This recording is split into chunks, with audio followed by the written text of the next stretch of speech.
I'll need to go back in and delete that from another one. I was live in my other, because you need to have multiple channels. Is the problem? You need to be live in a number of different places. So I accidentally went live on the wrong one.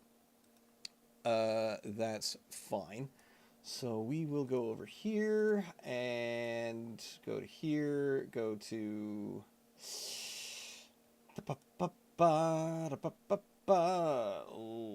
Oh. Oh, good. It didn't even. Aha. You're making lots of noises. I am. Lots of audible hums and ha's. Delete. I was live for 10 seconds on the wrong platform, but now we're all set. Now we're good. I fixed it.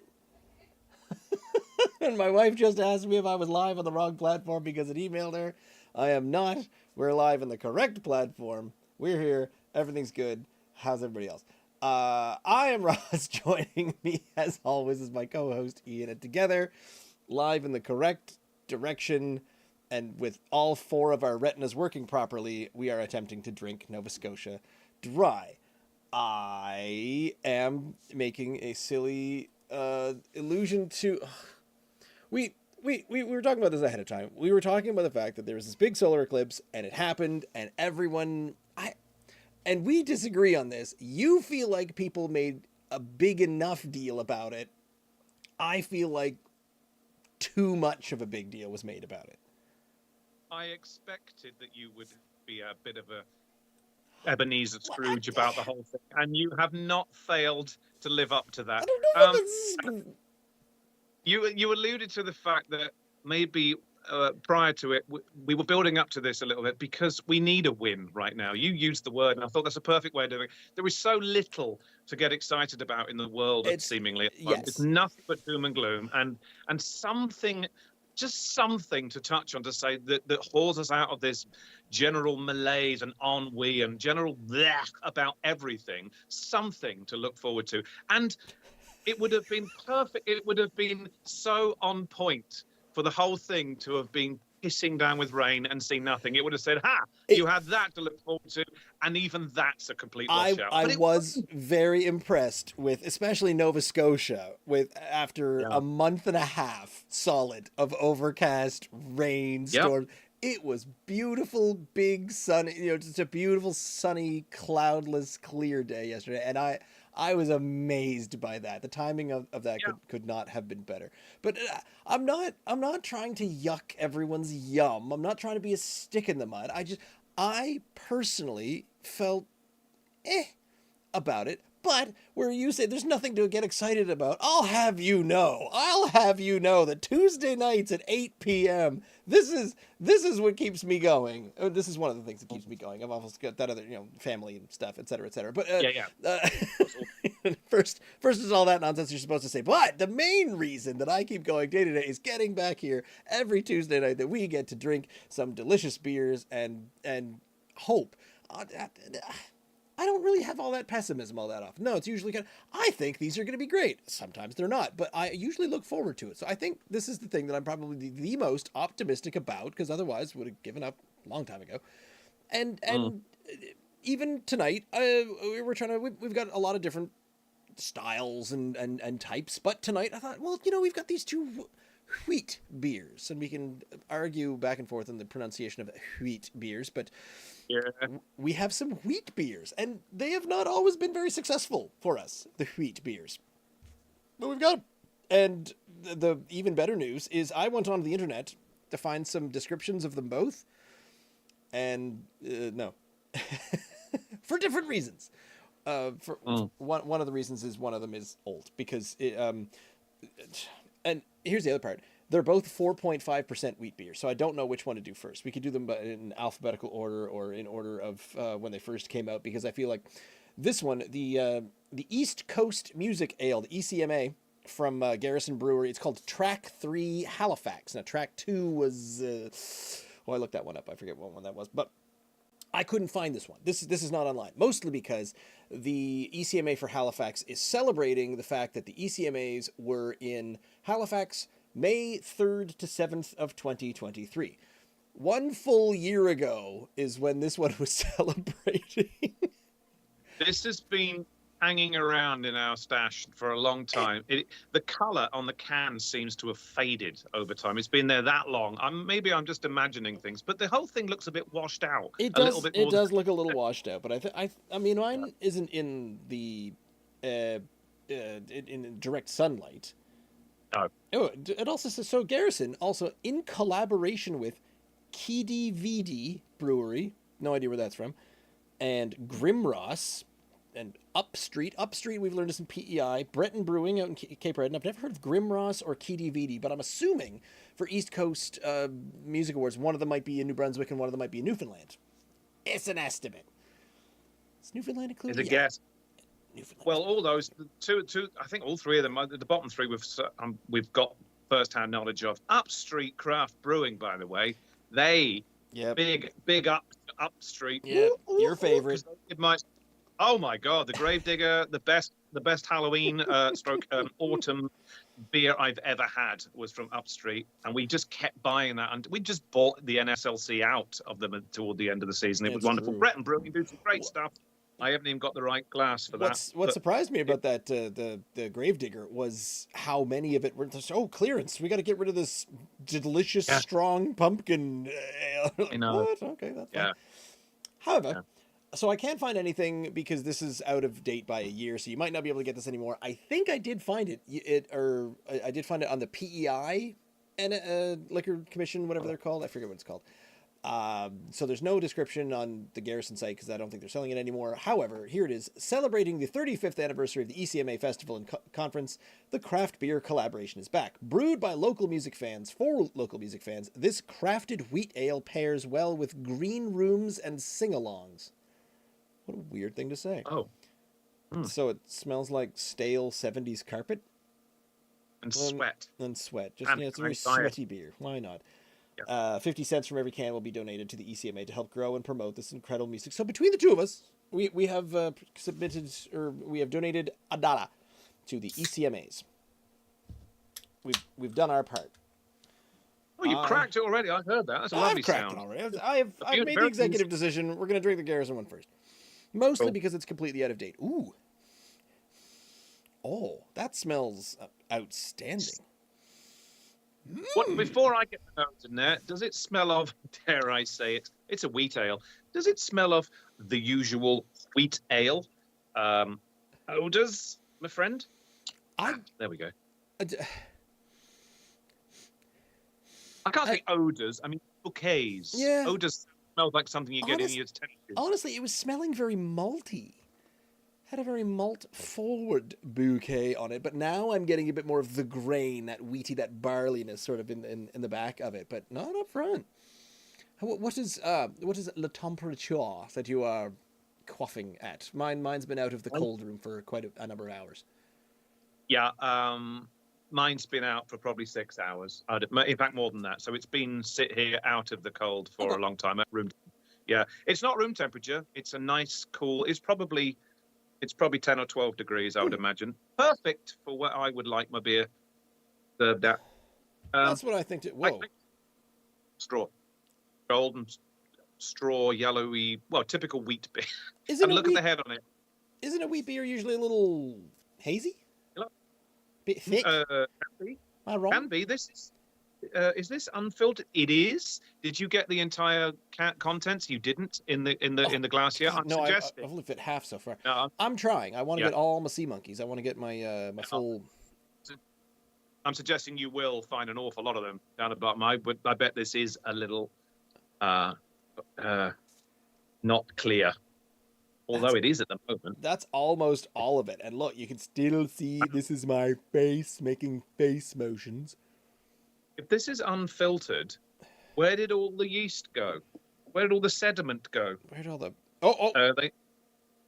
There, it's getting a little hazy at the very, very end here.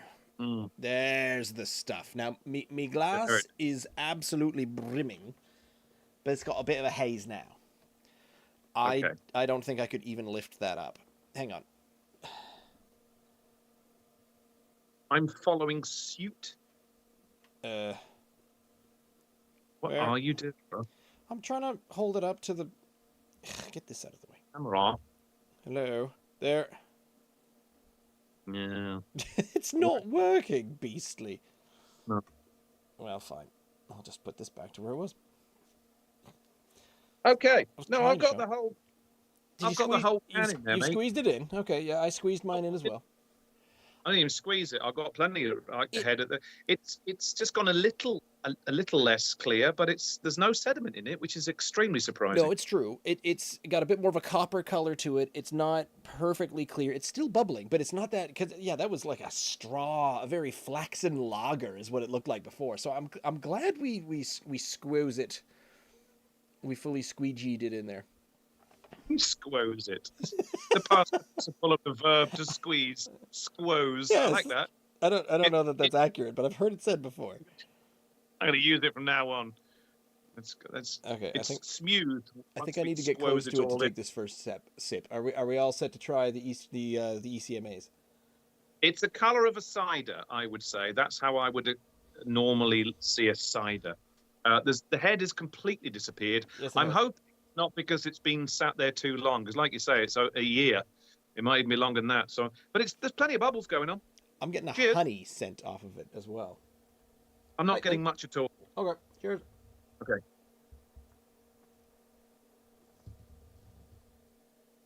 Mm. No, the taste of honey. I didn't get much of a smell.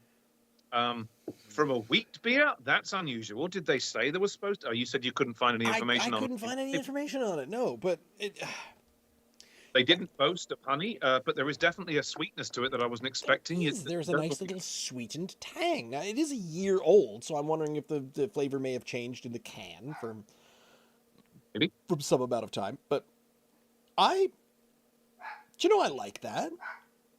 I very like that. The honey is almost more of a barley flavor, so it's got that kind of wheat beer flavor to it, but with a zip of sweet. It is like a wheat, but I'm thinking there is that telltale wheat beer taste. You Yeah. get. It's very different. Banana, we talk about the bananas or whatever. You get that sometimes with the wheat beers. But if someone stuck that in front of my face and without a can and said, how will you describe this beer? Oh, good question. What style of beer do you think this? I would be struggling to. I wouldn't say immediately a wheat beer if I didn't know it said it on the can. A pale ale, a slightly sweet ale, maybe. It hasn't got the over. It doesn't smack of wheat beer, but it's got a subtle banana-y It's flavor. true. If you got the mild cloudiness out of it, I would then say, yeah, that could almost be a wheat beer, but I'd be expecting a bit more.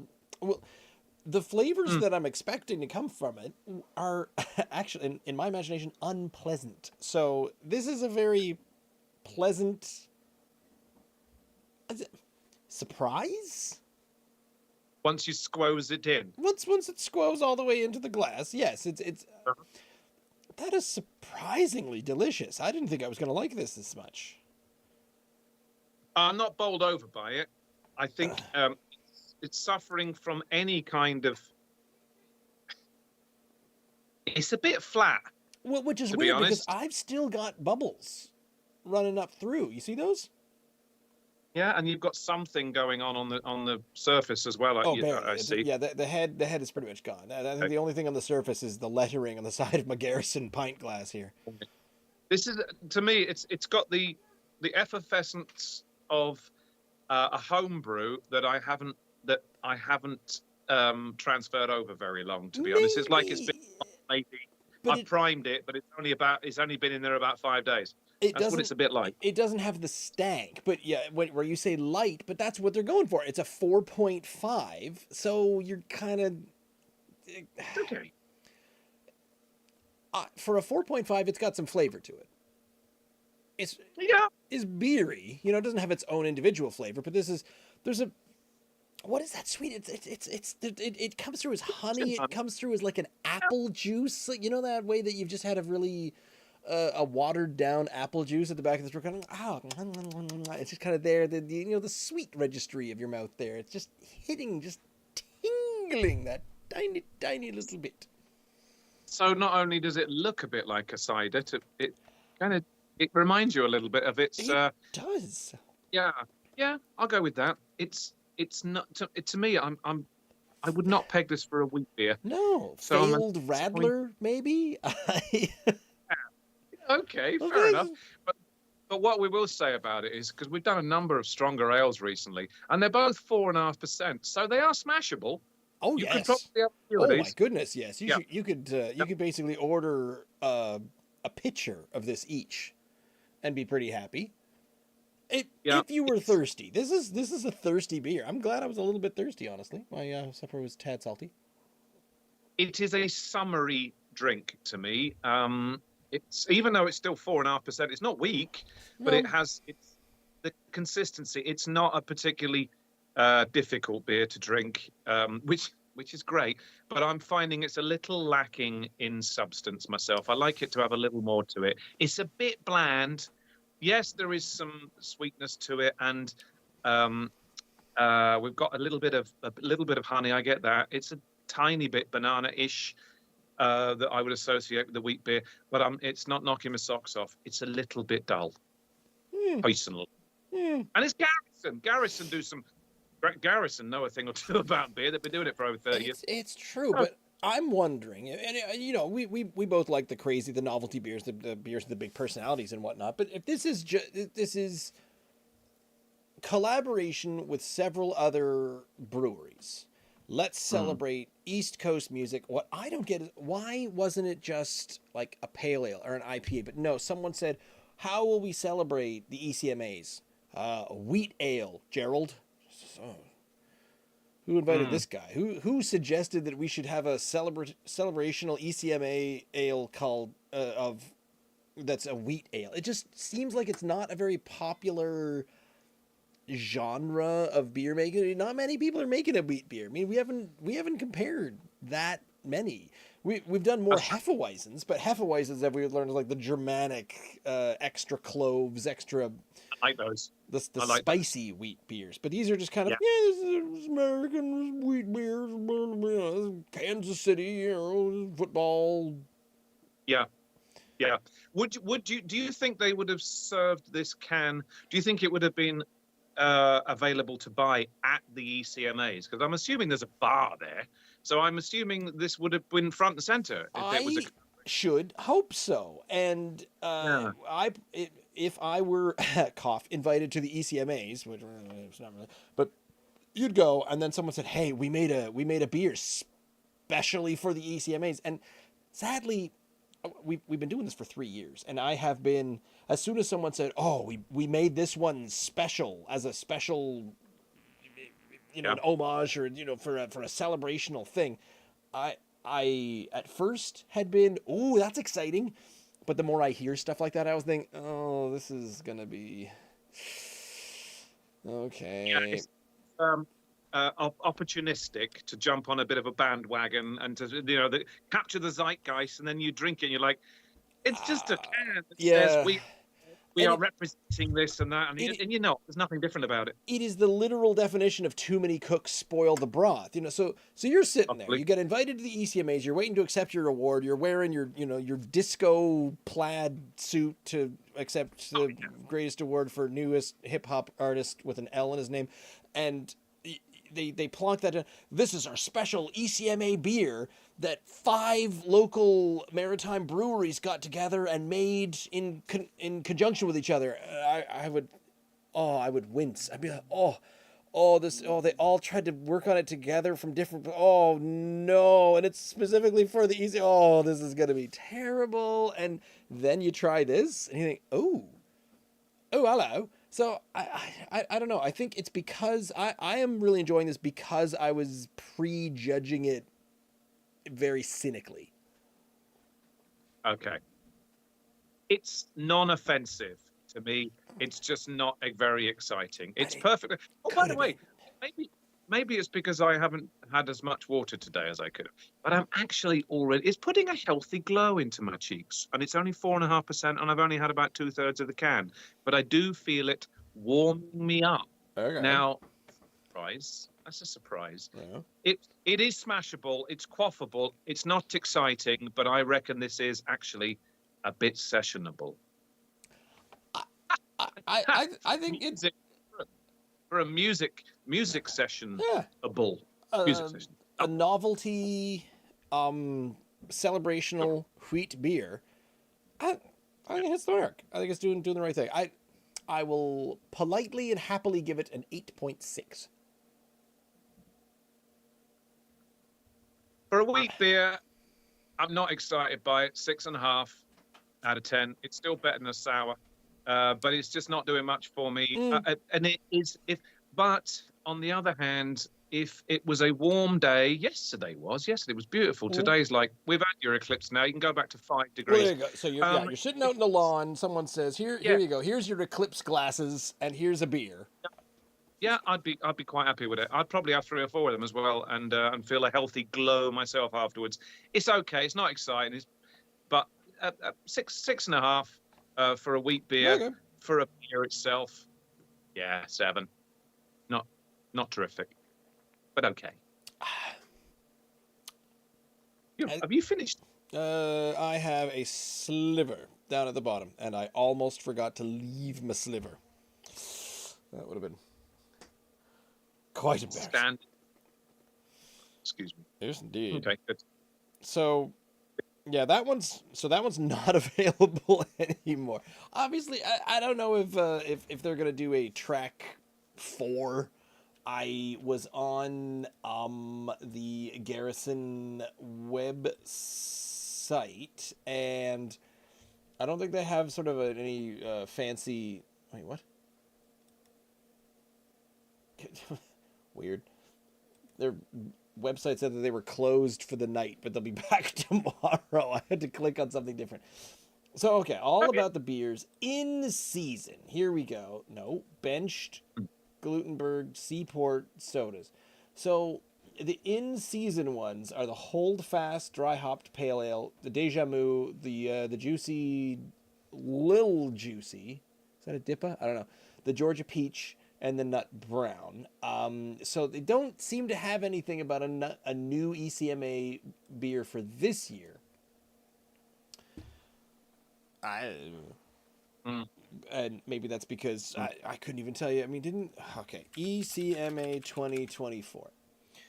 Hosted this year by Rose Cousins and Damn It Doyle. May Noisemaker is going to be the East Coast Pointers, blah, blah, blah, blah, blah, the Delta Prince Edward. Tell me where it's going to be. Heading back to Charlottetown, PEI.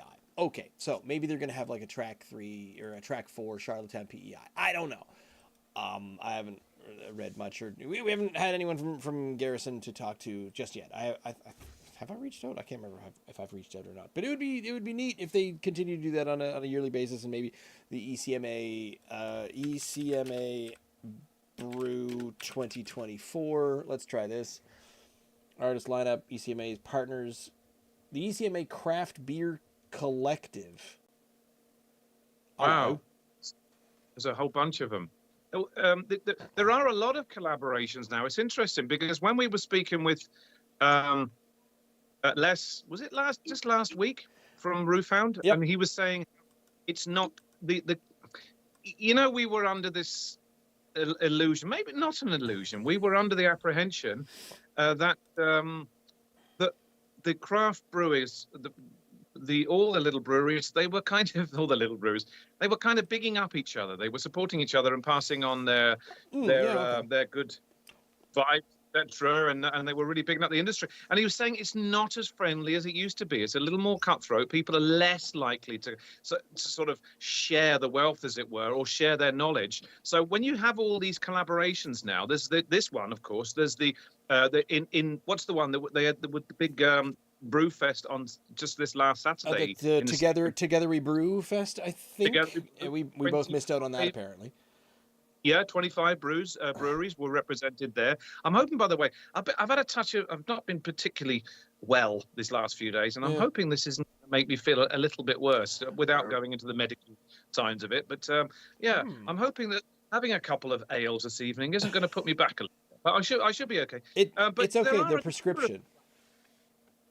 yeah, the collaborations, and this is nice. But do you think it's almost like they said, yeah, all right, we'll get these breweries together and we'll come up with something. But really, they're not like, yeah, we ain't that excited about this idea. We'll just give them a basic thing and they can sell it at their So this one is ECMAs. saying it is called track 3, and I have read some things about track 4, track 3, and track 2. So I think every year. So this may be this upcoming year might be their fourth try, and this is the ECMA No. Craft Beer Collective, and it's those same 5 breweries that were on the side of this can. So it's the same group coming together again.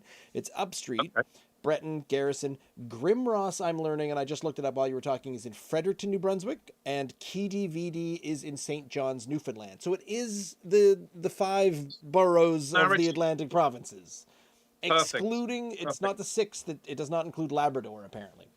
But apart from that, it's got everybody else. Well, then they're using Cape Breton as a sort of separate entity within Borough. Nova Scotia, but it's not the second. Yeah, It's that's a interesting. borough. A borough. What? It's a unique borough of the Atlantic provinces. A borough. Yeah, 'cause right. Okay. You're on Cape Breton, and they I all, like- oh man, you don't say, never tell someone that they're from Cape Breton that they're from Nova Scotia. Do not, no. There's Cape Breton, and then there's the mainland. The Yeah, of course. mainland, as though Cape Breton is this floating island that sort of wanders away on its own. They do that. Just a second. They do that in. I'll just drop this in there. Uh-oh. I'll just drop this in there. When I was in Alaska in 1994, and it was during the Soccer World Cup, which just happened to be held in the United States of America that summer, and it was in, I don't know, LA and New York, various places in the Yep. States. Oh. And I was based in Fairbanks, Alaska, Eielson Air Force Base for 5 weeks during that summer of '94, and we took a weekend away to drive down to Anchorage. We thought we're going to have to go down and jump on a boat and maybe go and see some icebergs and some glaciers and that kind of stuff, which we did. And while we were staying in Anchorage for that long weekend, we went, of course, to a number of public establishments for the evening for a few drinks, and there was this guy and he said he was up there saying, okay, and he was in a pub and he says, who's going to win the Soccer World Cup? And everyone couldn't have given a flying toss, by the way. And they said they had no interest in it. But even though it was being held in the United States, they were still calling the United States. They don't even consider themselves American there. They call that the lower 48s. They are Alaskans. In the same way as Hawaiians call themselves Hawaiians, Alaskans call themselves Alaskas, and all that lot down there, the big blob, are Americans. They're the lower 48s. I would imagine that's quite similar to how certain people in Canada call them. They are their own little community, as it were, and they think they're consider themselves to be a little apart from the main body. Does that make sense? Yes, and out here in the Atlantic provinces, Nova Scotia on its own, we do that a bit ourselves because we make fun of the fact that everyone in Toronto thinks that Toronto and Montreal is Eastern Canada, and there's nothing further east of that. And that's it. You go to, oh, where are you going? I'm going out east to Montreal, to the coast. There's nothing further. You mentioned 1994. I was telling you just before when we were talking about eclipses, the last time I saw a solar eclipse here in Nova Scotia was in 1994. Is that right? It was in May. May of 1994 was a full, what they call an annular solar eclipse, which means that it doesn't block it out entirely, but it went straight over it. So there was a ring. You saw the ring of the sun around the back. But I remember it being quite dim as well. And I did check on the path to see whether it went over Alaska that May. And it did not. It missed Alaska fully. It basically went from San Diego right up through the U.S. right through the middle, hit Maine and over Nova Scotia, and then went off and did its own thing. But Well, I was there in July and August, but of course it wouldn't have. The sun never went down in August while I was there. It did, but just barely. For about half an hour, it was dusky. Around about 1 o'clock in the morning, for Barely about hit. it got dusky, and then immediately it was coming back up again. It's crazy. I thought I just thought it was kind of interesting. You brought up your story of Yeah. Anchorage, Alaska, in the year that was the last time that I saw a solar eclipse. So I've seen two solar eclipses in my life right here in piddly Nova Scotia, that is no far east of Canada than Toronto. Now A good size one. 2017, by the way, it went dark in 2017 in Nova Scotia. Not full, but I don't know what that was. But that was a good size one. Where I looked up there myself and thinking, there's a decent size, big partial eclipse in 2017. It got a bit dusky. It also did when I was in Germany in 1990, whatever that would have been, 1999, when my brother came over to. He actually came all the way over from the UK to stay with me in Germany. They went down to southern Germany to watch this full eclipse that was going to happen. It hammered down with rain. He said it was a complete washout. So he said, to hell with it. I'm going to Cairo. So he went and watched one in Egypt. And there's another one in, Okay. he said, please, he said, if you ever get the chance to see a total one, he said, do it. He's going out again to Egypt in 2027 to see the next one, next total one. He said it's astonishing to see a total eclipse with the complete solar blackout. eclipse 2017. Here we go. Solar eclipse, blah blah blah blah blah. So it went from Washington State up in the northwest U.S. and it came southward actually, towards Georgia and South Carolina. So I don't finding the best viewing spot in Canada. You couldn't see it in Canada. Oh, whatever. Yeah, no wonder I didn't pay attention to that 2017 one. Rubbish, rubbish. She says. Nah, it's got to pass right over, and then I'm Here, not. Ross. Yeah. Ross. Hopefully, this next beer will eclipse the first. Do you know what made me a little sad? A long time ago, before you were on the show, one of my first ones, I drank the Eclipse Black IPA from Lund's Mill, and it was delicious. I should have got that one again. Actually, that would have been great. And then we could have done the show exactly yesterday. Did it exactly as the sun kind of hazes over.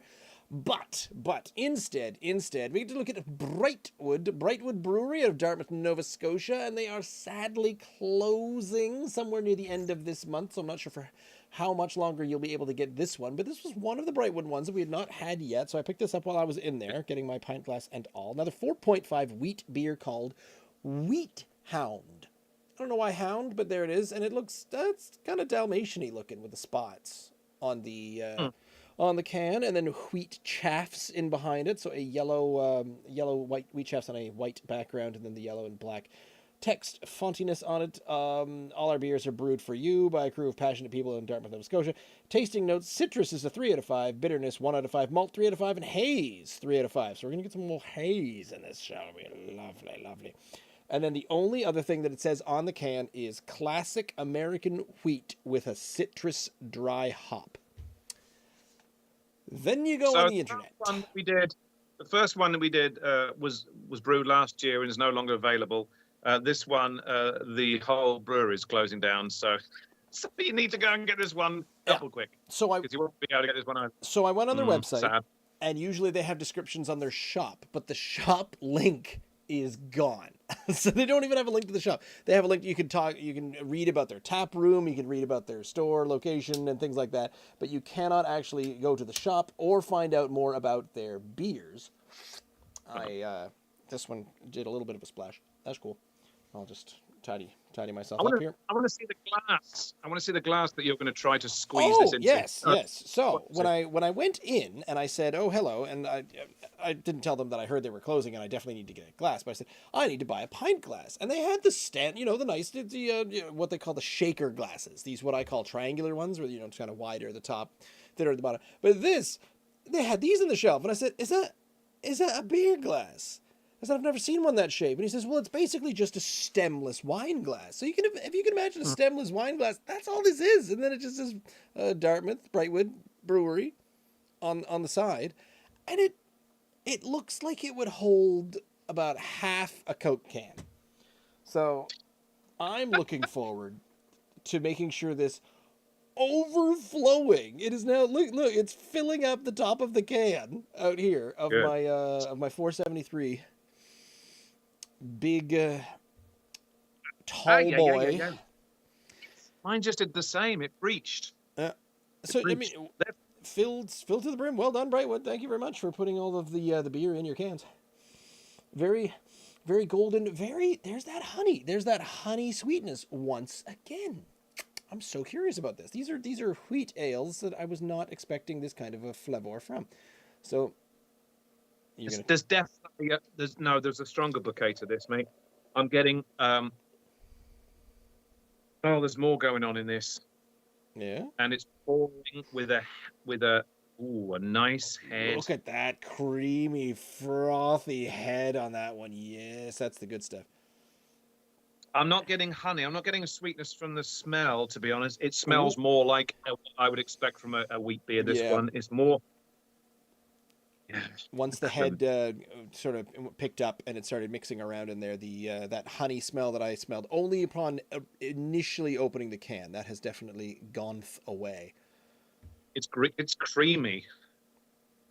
I'm already getting, I haven't poured the entire can in, but I'm already getting it. It's a little bit hazy, just that little yeah, it is.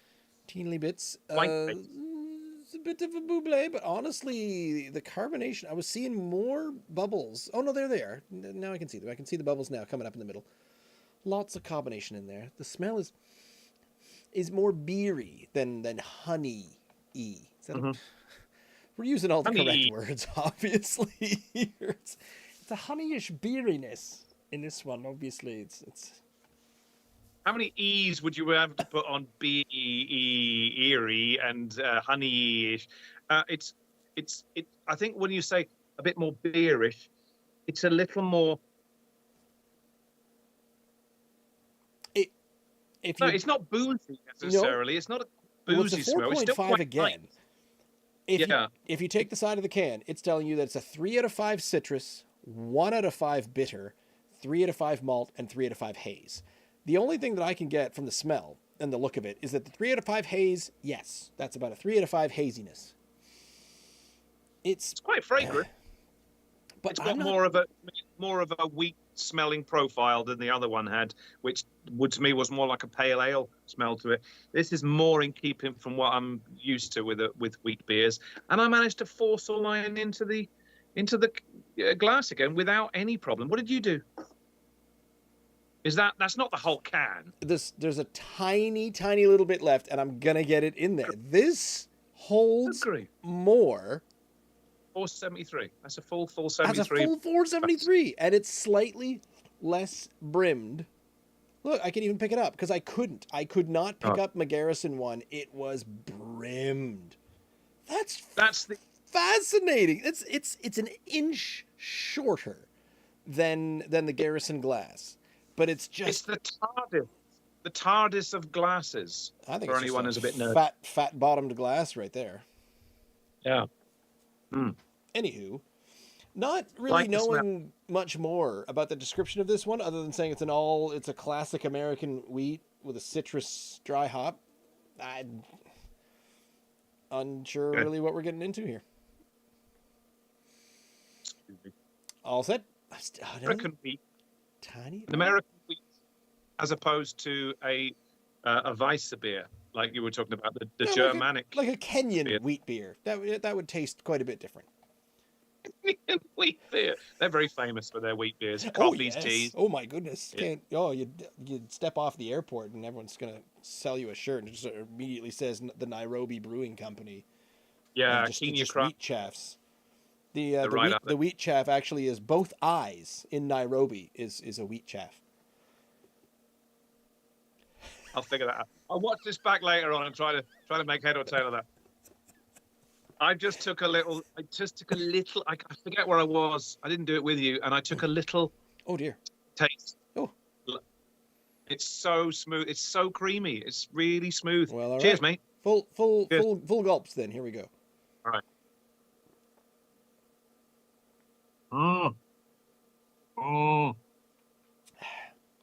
Bottoms up, chocks away. That's a different animal entirely from the Garrison. Is it? Oh. Can I Yeah. say there's a boozy hit at the that tastes like a rum finish. That tastes oak cask aged, does it not? This is hands down. This is totally eclipsing the last one. This is murdering it. It's wiping the floor with it, I'm afraid. We may need to turn around. Turn around. Every now and then I get a bit of a taste of a wheat beer that I haven't had before. Turn around. Totally eclipsing it. It's really nice. I like this. It's hitting in different ways. It's getting a little bit of a bitter. It's very smooth. It's almost identical to the Garrison and the first bit. Then the middle hits me with this slight bitter. There's something going on. And then the end of it finishes with this I can't even describe it as anything other than a whiskey cask aged strong ale, despite the fact that it's a 4.5. And the only description for this tail end that I'm thinking of now, and I'm getting it now, it's the smell of pencil shavings. The smell of pencil shavings. That wood, that shaved wood, that kind of fresh, thinly sliced. It's a pencil shaving. So hopefully it's the wood and not the graphite that you're getting the smell of. True, but it might be the lead poisoning talking. Yeah, maybe. This is really balanced. I find it's all the way through, right to the... It's way more interesting. Where you said the other one was boring and bland, this one's way more interesting. It's got so much more going on. If someone plonks this down, I would say that's really good, but should I have another that's a bit strong? So, it's just a 4.5, sir. I say, what? You sure you haven't misplaced a decimal in that somewhere? This tastes so much stronger than a 4.5. The other one tasted like a 4.5. It still doesn't have I guess maybe there's the difference between the Weissen beers, the Hefeweizen beers, and wheat beers. It doesn't have that clovey, banana-y-ness that you associate with those Hefeweizens. Classic American. Yes. So I think that's outstanding. I like that. Why? They're closing down. How many other wheat beers do we get to sample to even compete? It's such a shame. I mean, if you get something that's a winner, oh God, are we gonna have to go and pick some of these up? I think I might have to. Actually, Ross, now this has been sat here for a minute or two without me drinking it. I'm actually getting, weirdly, a little sweetness to that as well, and it's just coating my mouth. And I was so intent on drinking it because I was enjoying the flavor. I'm getting a little sweetness to this one as well. This is so good. It's a real shame this one's dying. So we have tried some wheat beers, but I've got them categorized under some Hefeweizens and some Weizen beers. So I think the German wheat beers, we may have had some more of those types, where this one is just, it's just your bog standard. This is a wheat beer. Yes, we, like the Germans, have made a beer that's kind of wheaty, but we've taken most of the personality out of it, any of the spice and any cloying elements of weirdness, banana and clove, and we've basically watered down and just made it wheaty. Really? Kenyans are rolling over in their graves drinking this one. Yeah, it doesn't have the same flavor that I expect from the German style wheat beers, but it's saying it right on the can. This is an American style wheat beer. I don't know what the difference is. Why there would be a difference? Clearly, there's going to be something which sets one apart from the other. In the same, an American red ale is different from an Irish red or whatever. I don't know. However, I really like this a lot, and it's pissing all over the one from Garrison, I'm afraid to say. And Garrison are so good, and Brightwood are leaving. So there you go. They're both very smooth. They're both very sessionable, but the Brightwood one certainly has more personality to it. Oh, without a doubt, without a doubt. I'm happy to go up to an 8.9 for these guys for this one. Oh. Sticking with my what I call the other one 8.7. I mean, I know they're very close together, but I'm marking the upper echelons. Do you like wheat beers typically? No, I do not. And you're giving it right, okay. But okay. Well, because for a wheat beer, that yeah. I say this every time for my own personal tastes. This is like a 6. But for what they're trying to do, with my objective taste buds on, yes, I'm saying, you've done what you said on the can. You've done what you said you were going to do. You've provided what people are expecting when they say, I am a wheat beer fan. I will try all the wheat beers and they will be excellent. And I feel like trying both of these. There'd be opinions, but I think wheat beer fans will approve of both of these, but potentially and hopefully lean towards the Brightwood. I don't think wheat beer fans, if you're a big wheat beer fan, I don't think the Garrison one would do it for you at all, personally. One would. The Brightwood one would. Yes, it would. In my opinion. But again, I mean, what are we? We are dark beer enthusiasts. So what are we looking for? We're looking for the smooth. We're looking for the sweet, the chocolatey, the creamy, the good nitrous infused type of thing. So if you said I am a wheat beer enthusiast, what is a perfect wheat beer? And I'm trying to imagine what that would taste like. I think this is easier. This is actually easier to drink. It's a creamier, smoother wheat beer than the Germanic style, European style that I'm a little more used to. This is actually, to me, is a more rounded, easier to drink ale with the same. You do get that wheat beer taste in your mouth without it being too classic. Does that make sense? It doesn't make sense to me either. I know I'm drinking a wheat beer with this one, whereas the other one I didn't.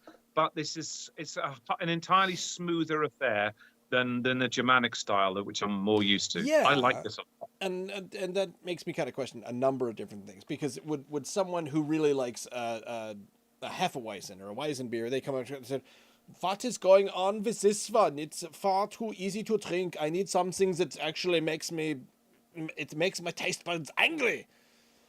Is that your German? Makes me want to fight. But do you need to have that flavor? It's like, oh no, this is too smooth. Send it back. Yeah, have the chef shot.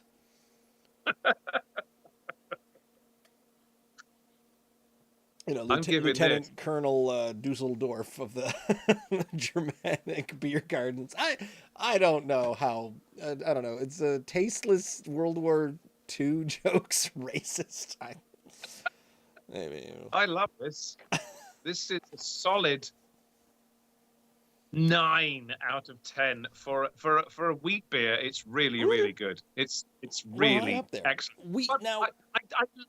I like wheat beers more than you do, quite clearly, because when I asked you and you said straight up no, but of course my leanings are more like yours.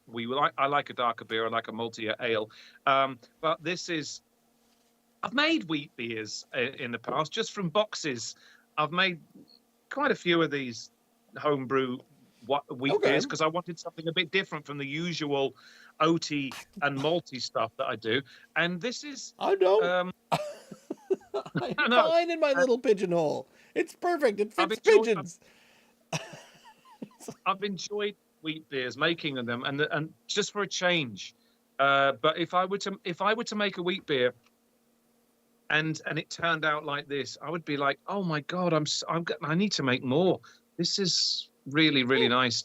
And I like a maltier beer, but even for a beer, it's still a summery beer, Ross, to me. It's still a summery ale, this is. Um, can you imagine when you've finished mowing your lawn? I know you like to go out and have 3 or 4 drinks when you're mowing your lawn. If this is a cool, if this was cooled down a little bit on a warm summer's day, and you finished mowing your lawn, and it already smells of grass and wheat, etc., going on in your and going on in the yard, and I think this would accompanying it. I can't even talk. Accompany it perfectly. I agree, and I was going to say that about the first one as well, as it is a pretty good lawn mowing beer as well. But in my defense, the size of my lawn is a 3 beer lawn. It has nothing to do with me trying to drink my face off. It takes 3 hours to mow the entirety of the lawn if I'm doing it all at once. And I've done it a couple of times in Nova Scotia when the weather holds nice enough for 3 straight hours and you can mow your stupid lawn in the summertime without it pouring rain on you or suddenly being a hurricane for no reason. Yeah. There's just every time I see your yard, I cannot, well, not your yard, but the grass itself. I cannot get my mind. Every time I see that lovely willow tree, the weeping willow, and that expanse of lovely lawn, I just see images of people sinking, their chairs dying. We fell foul of it. We turned up at your, obviously at your wedding there in the yard, which was quite a unique experience, and there had just been this horrendous deluge about an hour beforehand. You thought, oh no, this is going to be a washout, but of course it cleared up. It was beautifully sunny for it. Oh, it was perfect. All the pictures make it seem like there was not torrential rain just 2 hours before. No, and I think it was we took our seats and immediately started sinking, and the people around us were like, "Yeah, been there, bought the t-shirt." You have to sort of hover squat. You got to do one of the. How long did it take you to suck all those? Not you, but whoever it was that got the chairs out of the lawn afterwards. I set them up. I put in place every single one of those chairs. But yes, it was Brittany's army of uncles and cousins that took everything out. And I saw them. They were going back in the back of the truck, and there was mud up to about the whole right up to the seat in a few of the cases. Yeah. Yes, yeah. So if you're mowing that entire lawn, 3 of these would do quite well for you, wouldn't it? Yeah, me too. I don't know. I'd like to go a little higher than a 4 or 5. I'd like to be feeling it, because I'm also. I mean, I'm mainlining the water as well. I'm just crushing water. I'm going through about 2 or 3 water bottles as I'm going through as well, especially if the sun's out. Holy! That'd be one strong star at the center of our solar system. Yeah, it is. Causing all the retinal damage and the skin cancer and the whatnot. Mm-hmm. I've got the usual here. Exactly a finger or 2 of each. I almost don't want to go back to the East Coast Music Awards Garrison offering, because it's such a walkover for me for a wheat ale. It's going to taste a bit bland. Well, it was already a bit bland. It's going to be. However, probably as a caveat to that, I've done that before and gone back to the other one and expecting me to go there, and I've gone, oh, why is it now better than it was when I left it half an hour ago? Hopefully that will be the case. I'm going to go back and drink the Garrison. What does it smell like to you? Completely Nothing. different. It smells like new clothing at the mall. Oh, nice. Not in a good way. It smells a bit like a toilet, which it didn't before, just because it's quite different. It smells a bit like a toilet. It's got nothing. It's got so little to it. All right, here's the Garrison. A quick little splash of that one. Yeah. Cheers. I don't think it's even going to register. And it's cucumber water. It's just kind of it's still, there's a little tiny sweetness to it, and so it remains light. That is a fantastic light beer. Not quite sure it's a wheat beer though. No, it's a pale ale to me, and that's not hazy to say, light pale ale. Yeah, it's a pale ale. It's not a wheat ale. It to me, I don't know how they make it and what makes it a wheat ale. Wheat would help. It doesn't. It doesn't taste of a wheat ale to me. It's just it's a pale ale, Yeah. especially when you put it next to something that really is tasting like a wheat ale. It puts it totally puts it in the shade. This Wheat Hound is really good, in my humble opinion. Are you putting the? Did you finish the Brightwood ounce? Totally. They get a lot. When Brightwood close? I want to say end of the month, but I know that that was the announcement that Off Track made, and they were going to be selling everything by the end of March. Yes. So I'm trying to find some information on Brightwood here, starting from the blah blah blah blah blah blah 3 years of blah blah blah blah plugging with. They've only been going 3 years. Did you say? Was that right? Up in 3 years? Oh no, it's just after years of planning, after things of that, June 2016. So 2016, Brightwood made their first commercial sale. So there's a lot of information in there, and it's the only thing that's really telling on the Brightwood page is that their store is no longer available. You can't go and buy things online. Okay. But you can go to their brewery. And you can, yeah, you can still visit the tap room on Portland Street in Dartmouth, and as far as I can tell, as far as I know, if you kind of there we go, let's go to, because I think they announced it like most Nova Scotia businesses do on their Facebooky page. So this might tell a different. Hey all. Here are the hours for the weekend until we hit pause button on the tap room.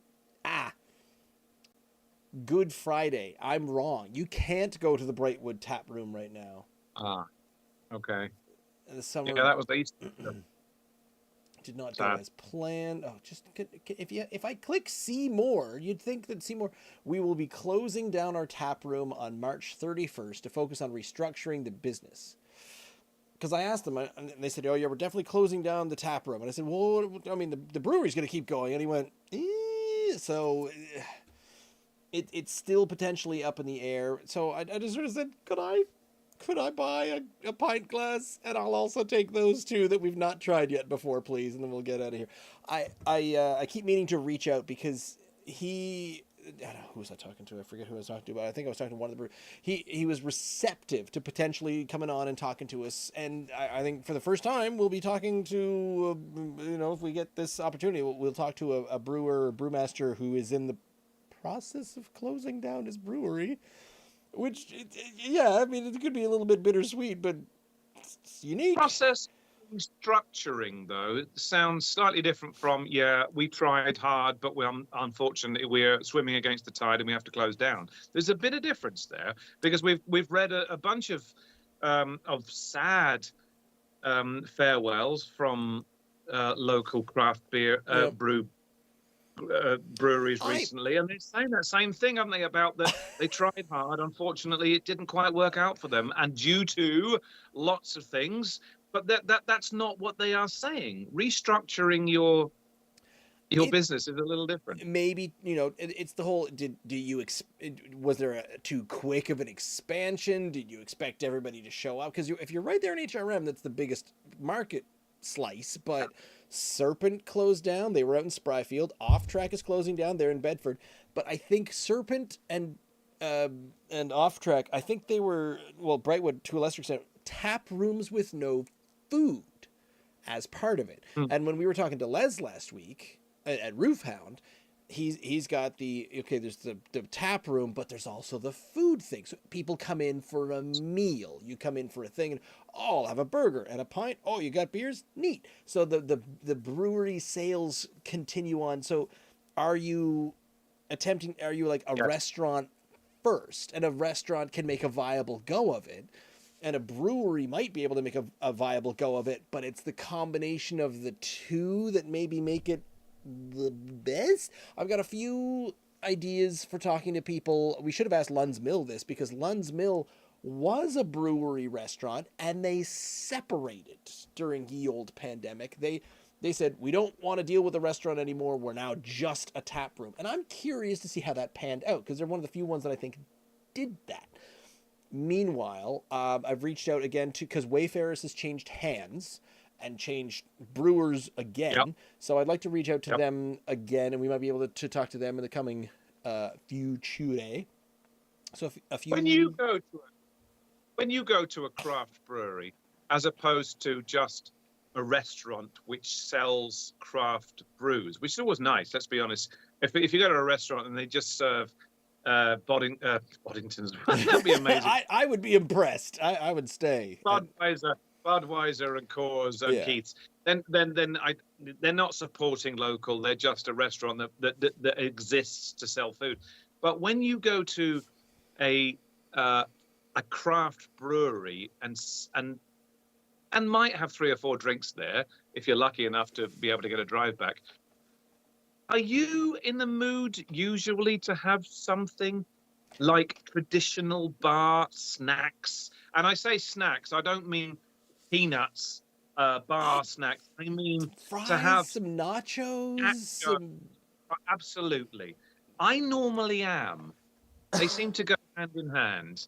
The days of in the UK, by the way, if I went to before I emigrated, if I went to a snug, if I went to a pub, I would be quite happy to sit there and have 6 pints of local beer and some bar nuts. I'll be okay with that. I might get a bag of crisps or a bag of pork scratchings, and I'll be happy with that.